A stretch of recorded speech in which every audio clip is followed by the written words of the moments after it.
కుల వివక్షని రూపుమాపడానికి ఒక మంత్రిత్వ శాఖ నెలకొల్పాలని కుల వివక్ష వ్యతిరేక ప్రచార చైతన్య సంఘం సలహాదారునిగా మాదిగాని గురునాథం కేంద్ర ప్రభుత్వానికి విజ్ఞప్తి చేశారు. విజయవాడ ప్రెస్ క్లబ్ లో ఆ సంఘ ప్రతినిధులు ఏర్పాటు చేసిన విలేకరుల సమావేశంలో గురునాథ్ మాట్లాడుతూ అన్ని రాష్ట్రాల నుండి పలు రంగాలలో కుల నిర్మూలనకు కృషి చేస్తున్న ప్రముఖులను ఎంపిక చేసి విజయవాడలో ముఖ్యమంత్రి చంద్రబాబు నాయుడు చేతుల మీదుగా అంబేద్కర్ అవార్డులు ఇవ్వడానికి నిర్ణయించామని ఆయన ప్రకటించారు. భావ స్వేచ్ఛ మత స్వేచ్ఛలను కాపాడడానికి తగిన మంత్రిత్వ శాఖ మరియు దానికి నిధులు అందించాలని నిర్మలా సీతారామన్, నరేంద్ర మోదీ, అమిత్ షాలకు ఆయన కోరారు. ఈ కార్యక్రమంలో మాదిగాని గురునాథం, పరిషపోగు రాజేష్, లాజరస్ తదితరులు పాల్గొన్నారు.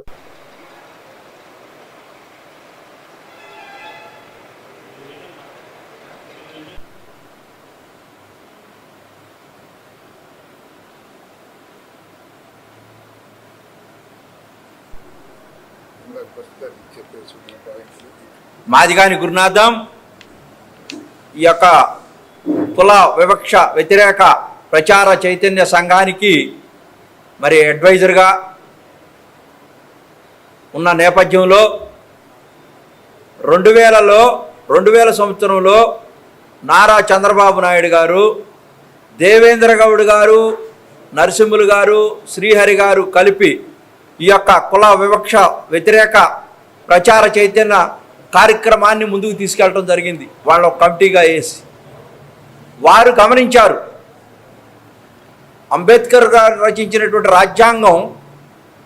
ఇన్ని సంవత్సరాలైనా కూడా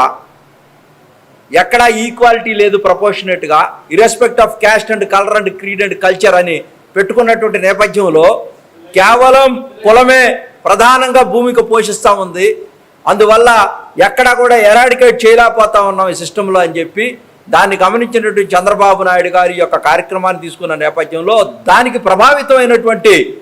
ఇక్కడ దళిత ఉద్యమాల పట్ల అంకిత భావంతో ఉన్నటువంటి మరి పరిషపోగు రాజేష్ గారు, లాజరస్ గారు ఈ యొక్క కార్యక్రమాన్ని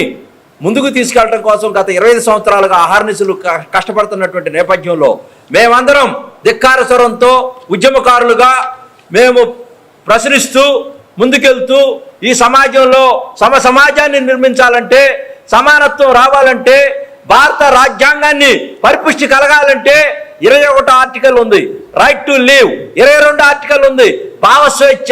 25 నుంచి 30 ఆర్టికల్ దాకా ఉంది, మత స్వేచ్ఛ, అనేక స్వేచ్ఛలు ఉన్నటువంటి సమాజంలో హక్కులు ఏ విధంగా మనం 7 హక్కులు ఉన్నాయి, ప్రాథమిక హక్కులు, ఇవన్నీ కూడా ఎక్కడ కూడా ఇంప్లిమెంట్ అవుతున్నప్పటికి కూడా ఈ యొక్క కులాల నిచ్చెనమెట్లో ఆర్థిక ఉగ్రవాదులు, అరాచక శక్తులు ఏ విధంగా పీచమడుస్తున్నాయో కులాలను అడ్డం పెట్టుకొని వాళ్ళు రాజ్యాధికారం దిశవైపు వెళ్తా ఉన్నప్పుడు ఇవన్నీ కూడా సంతృప్తికర స్థాయిలో లేని పరిస్థితుల్లో మేమంతా కూడా ఒక డిమాండ్ చేయబోదలుచుకున్నాం. కేంద్ర ప్రభుత్వం బడ్జెట్ పెట్టబోతా ఉంది. నిర్మలా సీతారామన్ గారికి, మోడీ గారికి, అమిత్ షా గారికి మేము ఒకటే చెప్పదలుచుకున్నాం, అయ్యా ఈ యొక్క కుల వివక్షత అనేది వేళ్లతో కూరుకుపోయి వేళ్ళు కింద వెళ్ళిపోయి దీన్ని కూకటి వేళ్లతో పీకలేనటువంటి పరిస్థితుల్లో ఇప్పుడు ప్రభుత్వాల్లో ఒక కమిషన్ అవసరము, రాజ్యాంగబద్ధమైనటువంటి కమిషన్ దీని మీద ఒకటి అవసరం.